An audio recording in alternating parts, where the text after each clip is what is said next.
ವಿದ್ಯಾರ್ಥಿಯ ಜೇಬಿನಲ್ಲೇ ಮೊಬೈಲ್ ಸ್ಫೋಟಗೊಂಡ ಘಟನೆ ನಡೆದಿದೆ. ಸ್ವಲ್ಪದರಲ್ಲೇ ಸಂಭಾವ್ಯ ಅನಾಹುತವೊಂದು ತಪ್ಪಿದೆ.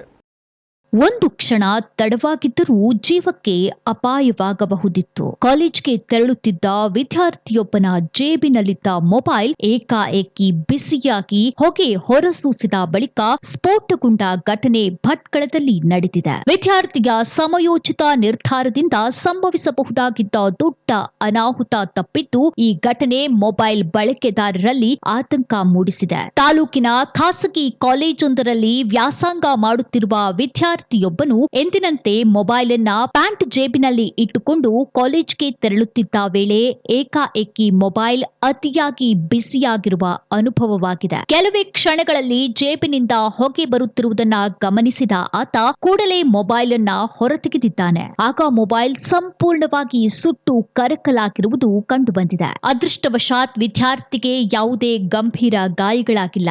ಸರಿಯಾದ ಸಮಯದಲ್ಲಿ ಮೊಬೈಲ್ ಅನ್ನ ಜೇಬಿನಿಂದ ಹೊರತೆಗೆದ ಕಾರಣ ದೊಡ್ಡ ಅಪಾಯ ತಪ್ಪಿದೆ ಎಂದು ತಿಳಿದು ಬಂದಿದೆ. ಇತ್ತೀಚಿನ ದಿನಗಳಲ್ಲಿ ಮೊಬೈಲ್ಗಳು ಅತಿಯಾಗಿ ಬಿಸಿಯಾಗುವುದು, ಬ್ಯಾಟರಿ ದೋಷಗಳಿಂದ ಹೊತ್ತಿ ಉರಿಯುವುದು ಅಥವಾ ಸ್ಫೋಟಗೊಳ್ಳುವಂತಹ ಘಟನೆಗಳು ಹಲವು ಕಡೆ ವರದಿಯಾಗುತ್ತಿವೆ. ಹೀಗಾಗಿ ಮೊಬೈಲ್ ಬಳಕೆಯಲ್ಲಿ ಹೆಚ್ಚಿನ ಎಚ್ಚರಿಕೆ ವಹಿಸುವುದು ಅಗತ್ಯವಾಗಿದೆ ಎಂದು ತಜ್ಞರು ಸಲಹೆ ನೀಡಿದ್ದಾರೆ. ವಿಶೇಷವಾಗಿ ಹಾನಿಗೊಳಗಾದ ಬ್ಯಾಟರಿ, ಅಸಲಿ ಅಲ್ಲದ ಚಾರ್ಜರ್ಗಳ ಬಳಕೆ, ಅತಿಯಾಗಿ ಬಿಸಿಯಾಗುವ ಮೊಬೈಲ್ಗಳನ್ನ ನಿರ್ಲಕ್ಷಿಸುವುದು ಅಪಾಯಕ್ಕೆ ಆಹ್ವಾನ ನೀಡಬಹುದು. ಇಂತಹ ಲಕ್ಷಣಗಳು ಕಂಡುಬಂದ ತಕ್ಷಣ ಮೊಬೈಲ್ ಬಳಕೆಯನ್ನ ನಿಲ್ಲಿಸಿ ಅಧಿಕೃತ ಸೇವಾ ಕೇಂದ್ರಗಳಲ್ಲಿ ಪರಿಶೀಲನೆ ಮಾಡಿಸಿಕೊಳ್ಳುವುದು ಸೂಕ್ತ. ಮೊಬೈಲ್ ನಮ್ಮ ಜೀವನದ ಅವಿಭಾಜ್ಯ ಅಂಗವಾಗಿರಬಹುದು, ಆದರೆ ಸುರಕ್ಷಿತ ಬಳಕೆ ನಮ್ಮ ಹೊಣೆಗಾರಿಕೆ. ಮೊಬೈಲ್ ಅಸಹಜವಾಗಿ ಬಿಸಿಯಾದರೆ ಅಥವಾ ಹೊಗೆ ಕಾಣಿಸಿದರೆ ಅದನ್ನ ನಿರ್ಲಕ್ಷಿಸಬೇಡಿ. ನಿಮ್ಮ ಒಂದು ಎಚ್ಚರಿಕೆ